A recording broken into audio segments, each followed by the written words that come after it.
காய வச்சுட்டு அதில் என்ன எடுத்துக்கிட்டு இருக்கீங்க?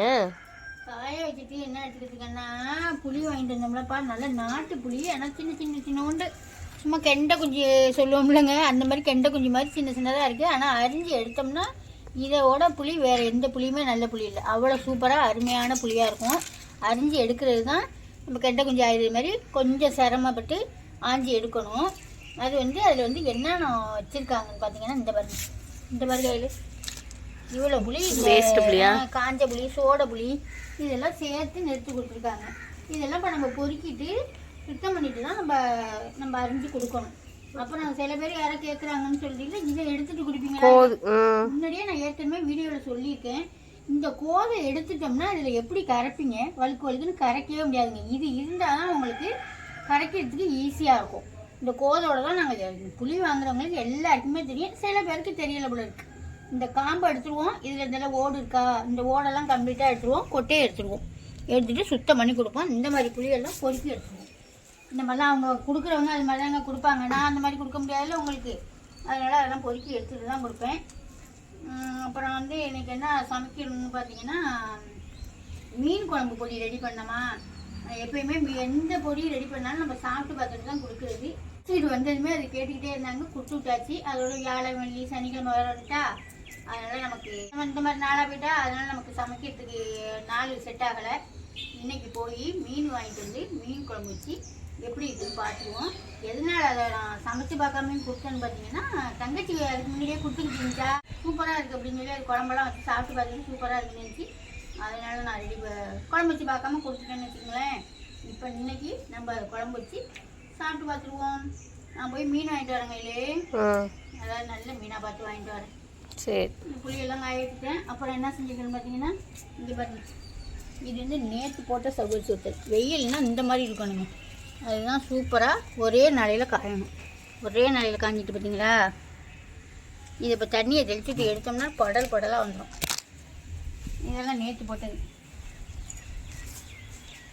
எவ்வளோ சூப்பராக காஞ்சிட்டு பார்த்தீங்களா. இது எல்லாமே இப்போ போட்டுட்டு இப்போ தாங்க எந்திரிச்சேன். இப்போ போய் தண்ணி தெளித்து அதையும் எடுத்து வெயிலில் போட்டுட்டு அப்புறமெல்லாம் மீன் வாங்க போகணும். மீன் வாங்கிட்டு வந்துட்டேன். கையில் போய் என்ன மீன் வாங்கிட்டு வந்திருக்கேன்னு பார்த்தீங்கன்னா, கொஞ்சம் தான் வாங்கிட்டு வந்திருக்கேன். ஏன்னா இது நாளைக்கு வியாழக்கிழமையா, அதனால் சூப்பர் மீனுங்க. ஒரு மீன் 1/2 கிலோ. இது என்ன மீன்? நாட்டு சிலேபி மீன். சூப்பராக இருக்கும். வறுத்து சாப்பிட்டோம்னாலும் நல்ல முள்ளுகள் இல்லாமல் அருமையாக இருக்கும். ஒரு மீன் 1/2 கிலோ, 2 மீன் 1 கிலோ. எவ்வளோ பெருசுக்கு வரும். நல்லா உசுரோட, இந்த மாதிரி உசுரோட நல்லா ஃப்ரெஷ்ஷாக உங்கள் பக்கம்லாம் கிடைக்குமா, உங்கள் ஊர்லலாம் கிடைக்குமா என்னன்னு கமெண்டில் சொல்லுங்கள். இப்போ கட் பண்ணிவிடுவோம். மகளே உசுரோட கட் பண்ணிட்டு வந்துடுறேன். என்னது இது? இது வந்து இது உனக்கெல்லாம் தெரியாது என்னன்னு சொன்னோம்னா, இது வந்து சின்னாம்பு கீரைன்னு சொல்லுவாங்க.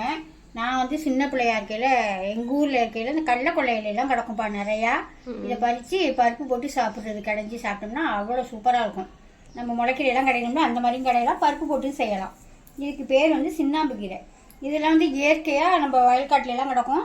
இப்போ இதை நான் ஒரு இடத்துக்கு போனேன்னா அந்த கொள்ளையில் அவ்வளோ சூப்பராக தளதளத்துலேருந்து கிடக்கு. அந்த வீட்டுக்காரவங்களை கேட்குறேன், ஏன்ப்பா இதெல்லாம் தெரியாதான்னு. இதெல்லாம் பறித்து சமைச்சு சாப்பிட்டா என்னன்னு கேட்குறேன். ஐயோ தெரியாதுக்கா எனக்கு, இன்னைக்கு சொல்லிட்டீங்கல்ல, இனிமேலுக்கு ரெகுலராக பறித்து சாப்பிட்ருவோம் அப்படிங்கிறாங்க சுமதி. மீனை வாங்கி வச்சுட்டு முக்கியமாக இப்போ ஒரு இடத்துக்கு போக வேண்டியது இருக்குது. அதுக்கு தான் ரெடியாகி இருந்தேன். அப்புறம் போய் மீனை வாங்கி வச்சுட்டு போயிடுன்ட்டு மீனையும் வாங்கி வச்சுட்டு போக வேண்டிய இடத்துக்கு போயிட்டு இந்த கீரையெல்லாம் பறிச்சுக்கிட்டு வந்துட்டேன். இந்த கீரை நாளைக்கு நான் சமைப்பேன். சமைக்கையில் நம்ம கிராமத்தில் உள்ளவங்களுக்கு தெரியும் இந்த கீரைலாம் என்ன கீரைன்னு, டவுனில் உள்ளவங்களுக்கெல்லாம் தெரியாது. அந்த கீரையை நான் சமைக்கையில் அது தனியாக நான் வீடியோ எடுத்து போடுறேன். மார்க்கெட்டெல்லாம் இப்போ கிடைக்குதுங்க. இது இந்த மாதிரி இயற்கையாக கிடைக்கிறது. முடக்கத்தான், மொசுக்கு, அப்புறம் அனைத்து கீரையுமே நீங்கள் கிராமத்தில் என்னென்ன கிடைக்குதோ, தூதுவளை எல்லாமே இப்போ மார்க்கெட்டுக்கு வந்துடுச்சு. அதனால் உங்களுக்கு கிடைச்சா நீங்கள் வாங்கி சாப்பிட்லாம்ல. நான் நாளைக்கு கிடையில காமிக்கிறேன் அப்படின்னு. இப்போ வாங்க போய் மீனை சுத்தம் பண்ணிட்டு வரேன். மணி 11 நைட்டு இப்போ தான் மீன் சுத்தம் பண்ண வரேன். மீன் செத்து போச்சா உசுரா இருக்கா தெரியல. வாங்க போய் பார்த்துடலாம். இப்போ வந்து நான் மீன் சுத்தம் பண்ணி கொண்டு வச்சுட்டேன். சுத்தம் பண்ணி வச்சுட்டு அதுக்கு தேவையான புளி எடுத்து நான் கரைச்சி சுத்தமாக வடிகட்டி வச்சுருக்கேன். இதுக்கு தேவையான உப்பை போட்டுக்குவோம்.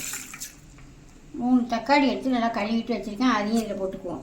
போட்டுட்டு இது வந்து நம்ம மீன் மசாலா அப்படின்னு ரெடி பண்ணோம்ல. இது நான் இப்போ வந்து 2வது வாட்டி அரைச்சது. ஃபஸ்ட்டு வாட்டி அரைச்சது சரியாக போச்சு. இப்போ 2வது வாட்டி அரைச்சது. குழம்புக்கெல்லாம் எந்த அளவுக்கு எவ்வளோ தூள் சேர்ப்பீங்களோ அந்த அளவுக்கு சேர்த்துக்கலாம். இதில் காரம் எல்லாமே கரெக்டாக இருக்கும். நீங்கள் காரம்லாம் எக்ஸ்ட்ராலாம் சேர்க்க வேண்டியதில்லை. இப்போ நான் இவ்வளோ சேர்ப்பேன். நான் அந்த அளவுக்கு சேர்த்துக்கிட்டேன். இதால் ஒரு 2 ஸ்பூனு நல்லா கும்பமாகவே சேர்த்துக்கேன். ஸ்பூன் கிடையாது, ஒரு சின்ன கரண்டி சேர்த்துட்டேன்னா தேவையான உப்பு போட்டுட்டேன்னா பச்சை தக்காளியாக தான் போட்டு நான் கரைப்பேன் எல்லா குழம்புக்குமே. அப்படியே மைய மாதிரி இருக்குங்க. இங்கே நான் பச்சையாக தாங்க இது பண்ணுவேன். தக்காளியெல்லாம் பச்சையாக தான் போட்டு கரைச்சி விடுவேன். நான் அப்போ உள்ள குழம்பெல்லாம் வைப்பாங்கல்ல அதே மாதிரி தான் நான் இப்போயும் வச்சுக்கிட்டு இருக்கேன். நீங்கள் உங்களுக்கு வேணான்னு சொன்னீங்கன்னா நீங்கள் வெங்காயத்தோடு போட்டு சின்ன சின்ன பீஸாக கட் பண்ணி போட்டு வதக்கிங்கன்னா வதக்கிக்கணும். இது இப்போ நம்ம குழம்பை கரைச்சி எடுத்துக்கிட்டு அதுக்கு தேவையான வெங்காயம், 2 பச்சை மிளகா, ஒரு ஒட்டு மாங்காய் கட் பண்ணி வச்சுருக்கேன்.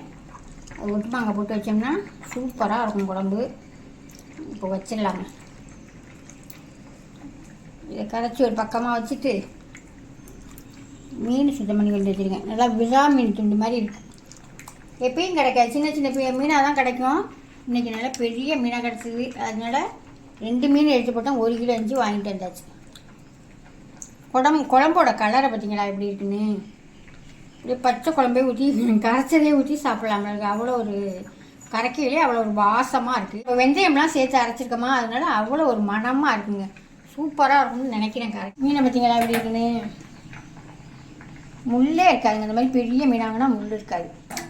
மீனை பார்த்துட்டு தான் நான் வாங்கினேன். இதில் ஒரு 4-5 பீஸ் எடுத்து போட்டு வறுத்துக்கிட்டு வால் தலை 2 பீஸை போட்டு குழம்பு வச்சுக்கலாம். அவ்வளோதான். இது போட்டு குழம்பு வச்சுக்கோங்க. கையில்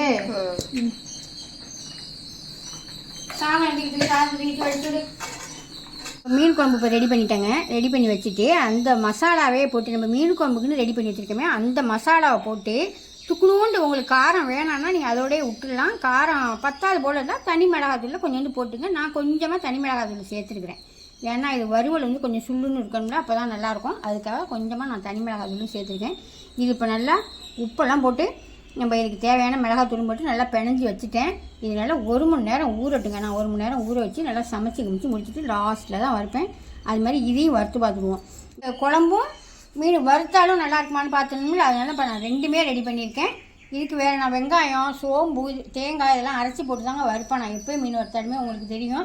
இப்போ நான் அதெல்லாம் எதுவுமே நான் சேர்க்கலை. வெறும் நம்ம மீன் குழம்பு பொடியை ஒன்றையும் போட்டிருக்கேன். தேவையான உப்பு போட்டிருக்கேன். கொஞ்சமாக மிளகாத்தூள் போட்டிருக்கேன். இதை இப்போ நான் பெசகி வச்சுருக்கேன். வறுக்கையில் பார்ப்போங்க. இப்போ மீன் குழம்பு தாளிச்சிடுமா. அதுக்கு தேவையான ஒரு 2-3 ஸ்பூன் எண்ணெய் ஊற்றிருக்கேன். ஒரு நல்லா 1 ஸ்பூன் கிட்ட வெந்தயம் போட்டுக்கலாம். வெந்தயம் நல்லா வெடித்ததுக்கு பிற்பாடு கொஞ்சம் சின்ன வெங்காயம் அரிஞ்சு வச்சுருக்கேன். ஒரு 3 பச்சை மிளகா அரிஞ்சு வச்சுருக்கேன்.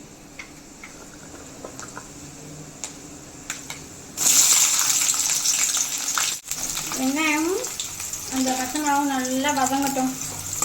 இந்த தூள் பார்க்கையில எப்படி இருக்குது பார்த்தீங்களா. நைஸாக பட்டு போல் கண்ணுக்கு ஒரு மை மாதிரி இருக்குது பாருங்கள். அருமையாக இருக்குது பாருங்கள். அவ்வளோ ஒரு வாசமாக இருக்குங்க. உண்மையிலேயே நல்லா இருக்குது. இந்த தூளெல்லாம் நான் ரெடி பண்ணலை. இது இப்போ ஒரு 10 நாளாக அது மக்கள் நம்ம ரெடி பண்ணி கேட்டுக்கிட்டே இருந்தாங்க மீன் குழம்பு பொடி மீன் குழம்பு பொடின்னு. அதனால் கொஞ்சமாக ஃபஸ்ட்டு ஒரு 1 கிலோவுக்கு உள்ள ஜாமான்லாம் சேர்த்து ரெடி பண்ணேன். அது சரியாக போச்சு. அதனால தான் அதில் நம்ம மீன் குழம்பு வச்சு பார்க்க முடியல. இப்போ 2வது வாட்டி இப்போ ஒரு 3 கிலோ ரெடி பண்ணியிருக்கேன். இந்த தூள் யாருக்கெல்லாம் வேணுமோ மற்றபடி மசாலா ஐட்டங்களோட இது வேணாலும் நீங்கள் வாங்கிக்கலாம். அருமையாக இருக்குங்க. அப்புறம் வத்த குழம்பு பொடி கொடுங்கன்னு கேட்குறீங்க. அதுவும் ரெடி பண்ணுவாங்க கூடிய சீக்கிரம் அதையும் ரெடி பண்ணி தர்றேன். இப்போ நல்லா வெங்காயம் வதங்கிட்டா இப்போ நம்ம ரெடி பண்ணி வச்சுக்கோ குழம்பு சேர்த்துக்குவோம். நல்லா ஒரு கொதி வரட்டும். ஒரு கொதி வந்ததுக்கு பிற்பாடு மாங்காய் போட்டு ஒரு கொதி வந்ததுக்கு பிற்பாடு அப்புறமா தான் நான் மீனை சேர்ப்பேன். மீன் குழம்பு ஒரு நாளைக்கு தான். ஆமாம், மீன் குழம்பு ஒரு நாளைக்கு தான். ஏன்னு பார்த்தீங்கன்னா நாளைக்கு வியாழக்கிழமை. அப்புறம் கையில் வந்து அவங்க தங்கச்சி வீட்டுக்கு வேற போகிறாப்புல, திருவாரூர் போகிறாப்புல. கும்பாபிஷேகம் நாளைக்கு அவங்க வீட்டில் எல்லாரையும் தான் கூப்பிட்ருக்காங்க. நமக்கு தான் போகிறதுக்கு நேரமே இருக்காது. அதனால் நீ போயிட்டு வா அப்படின்னு சொல்லியிருக்கேன். கையில் ஒன்றையும் போகிறாப்புல, கையிலும் விஜயும் போகிறாப்புல. நான் போகலைங்க. நான் வந்து எங்கள் மாமியாருக்கு ஒரு ஆள் கிட்டக்கே இருக்கணும். அவங்களுக்கு டயத்துக்கு வெந்நீர் கொடுக்க, காப்பி கொடுக்க, சாப்பாடு கொடுக்க. அதனால் எங்கேயுமே போக முடிய மாட்டேங்குது. அவங்கள விட்டுட்டு வேலையை கூட நிப்பாட்டிட்டு போயிடலாமல் இருக்குது. அவங்கள விட்டுட்டு எங்கேயும் போக முடிய மாட்டேங்குது. இப்போ இதை நம்ம மீனை பெசகி வச்சு நெருக்கி 1 மணி நேரத்துக்கு ஆகிட்டு இதை இப்போ நம்ம வறுத்து எடுத்துடலாம். அந்த சைடு குழம்பை தாளித்து விட்டுட்டேன். நாளி ஆகிட்டுங்க, வெளியில் போயிட்டு வந்தேன்னா கொஞ்சம் நாளி ஆகிட்டு 12 மணிக்கெல்லாம் சாப்பிட்றவங்க நம்ம வீட்டில். மீன் குழம்பு தாளிச்சிட்டோமா, நல்லா கொதி வச்சுட்டா இப்போ நம்ம மாங்காயை சேர்த்துப்போம். மாங்காயும் போட்டு ஒரு கொதி வரட்டும், அப்புறமா நம்ம மீன் சட்டியில் காட்டு. மீனை பார்த்தீங்கன்னா நல்லா பரட்டி விட்டு நல்லா செவக்க முறை வறுத்து எடுத்துக்குவோம். அருமையாக இருக்குதுங்க, பார்க்கையிலே சாப்பிடும் போல இருக்குது. இது மீன் குழம்பு மசாலா ரெடி பண்ணோம்ல, அந்த பொடியில் தான் இப்போ வறுத்து எடுத்துக்கிட்டேன். இப்போ இன்னும் வறுக்கணும், அது இன்னும் வேகணும். மீன் குழம்பு மசாலா பொடி வாங்கினீங்கன்னா மீன் குழம்பு, அப்புறம் வந்து கருவாட்டு குழம்பு, புளிக்குழம்பு இதெல்லாமே வச்சோம்னால அருமையாக இருக்குங்க. வெந்தயம் சேர்த்து தாளிக்கிறதுக்கு வைக்கலாம். வெந்தயம் சேர்த்து என்ன குழம்பு தாளிக்கிறோமோ அந்த குழம்புக்கு இந்த பொடி கரைச்சிங்கன்னா அவ்வளோ சூப்பராக இருக்கும், நல்லாயிருக்கும். பார்க்கையிலே நல்லா இருக்கா நல்லா இல்லைன்னு உங்களுக்கே தெரியும். சூப்பராக இருக்கா. அப்புறம் இன்னொன்று என்னன்னு பார்த்தீங்கன்னா, மீன் குழம்புக்கெல்லாம் சில பேர் என்ன செய்வாங்கன்னு பார்த்தீங்கன்னா கொஞ்சோண்டு புளி கரைப்பாங்க. மீன் குழம்புக்கு, அதுவும் நாட்டு மீன் குழம்புக்கெல்லாம் நல்லா கொஞ்சம் புளி கொஞ்சம் கூட கரைச்சிங்கன்னா தான் நல்லாவே இருக்குங்க, அருமையாக இருக்கும். அதுவும் முதல் நாள் விட மக்கான நாள்லாம் சாப்பிட்டுக்கிட்டே இருக்கலாம், அப்படி இருக்கும். புளி கொஞ்சம் கூட தாங்க கரைக்கணும். எல்லாருமே அப்படி தான் கரைப்பாங்க, சில பேர் கொஞ்சமாக கரைக்கிறாங்க. அது அந்தளவுக்கெல்லாம் நல்லா இருக்கேன். வெந்தயமும் நீங்கள் எப்போதும் போட்டு தாளிக்கிற மாதிரி தாளிக்காமல் கொஞ்சமாக போட்டு தாளிச்சிங்கன்னா போதும், அவ்வளோ சூப்பராக இருக்கும். இப்போ நம்ம எல்லாமே போட்டு மாங்காங்கெல்லாம் போட்டு குழம்பு ரெடியாக போகுது. இப்போ இந்த சமயத்தில் நம்ம சுத்தம் பண்ணிட்டு மீனை சேர்த்துக்கலாம்.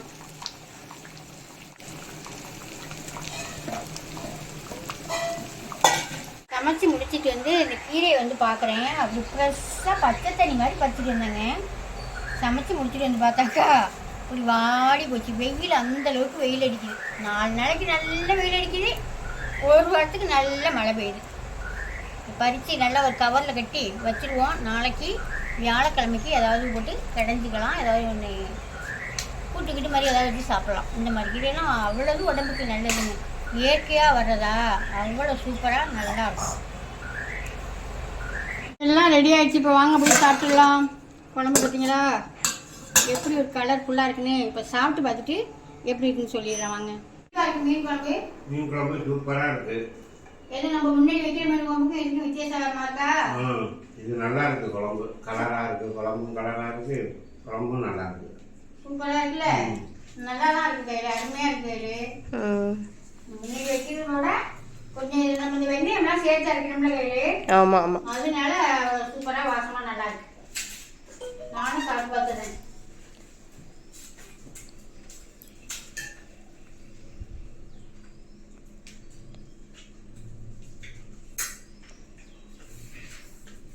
சூப்பராக இருக்குங்க.